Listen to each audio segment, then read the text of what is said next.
ابرہہ یمن و حبشہ کا بادشاہ تھا۔ اس نے شہر میں ایک گرجا گھر بنایا ہوا تھا۔ اس کی خواہش تھی کہ حج کرنے والے بجائے مکہ معظمہ کے صنع میں آئیں اور اسی گرجا گھر کا طواف کریں اور یہیں حج کا میلہ ہوا کرے۔ عرب خصوصاً قریشیوں کو یہ بات بہت شاق گزری، چنانچہ قریش کے قبیلے بنو کنانہ کے ایک شخص نے آپے سے باہر ہو کر صنع کا سفر کیا اور ابرہہ کے گرجا گھر میں داخل ہو کر اور اس کے در و دیوار کو نجاست سے آلودہ کر دیا۔ اس حرکت پر ابرہہ بادشاہ کو بہت طیش آیا اور اس نے کعبہ معظمہ کو ڈھا دینے کی قسم کھا لی اور اس ارادے سے اپنے لشکر لے کر روانہ ہو گیا۔ اس لشکر میں بہت سے ہاتھی تھے اور ان ہاتھیوں میں ایک بہت بڑا ہاتھی تھا جس کا نام محمود تھا۔ ابرہہ نے اپنی فوج لے کر مکہ معظمہ پر چڑھائی کر دی اور اہل مکہ کے سب جانوروں کو اپنے قبضے میں لے لیا، جس میں عبد المطلب کے اونٹ بھی تھے۔ یہی عبد المطلب جو ہمارے حضور خاتم النبیین صلی اللہ علیہ وآلہ وسلم کے دادا ہیں اور خانہ کعبہ کے متولی اور اہل مکہ کے سردار تھے۔ یہ بہت ہی رعبدار شخص تھے۔ یہ ابرہہ کے پاس آئے۔ ابرہہ نے ان کی بہت تعظیم کی اور آنے کا مقصد پوچھا۔ آپ نے فرمایا کہ تم میرے اونٹوں کو مجھے واپس دے دو۔ یہ سن کر ابرہہ نے کہا، مجھے بڑا تعجب ہوا کہ میں تو تمہارے کعبہ کو ڈھانے کے لیے آیا ہوں، جو تمہارا اور تمہارے باپ دادا کا ایک بہت مقدس مقام ہے، اور آپ نے اس کے بارے میں مجھے کچھ بھی نہیں کہا،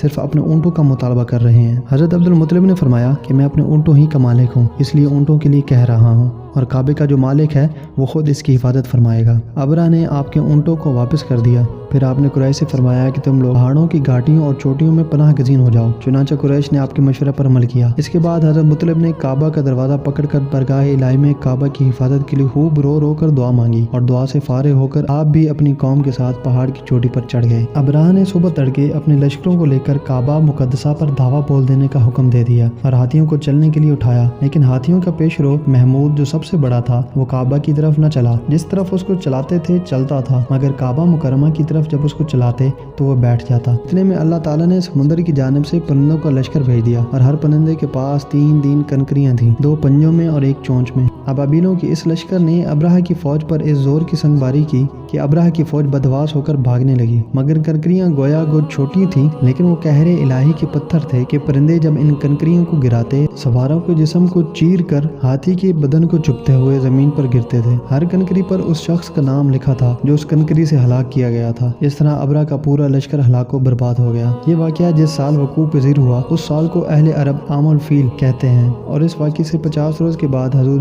سید عالم صلی اللہ علیہ وآلہ وسلم کی ولادت ہوئی۔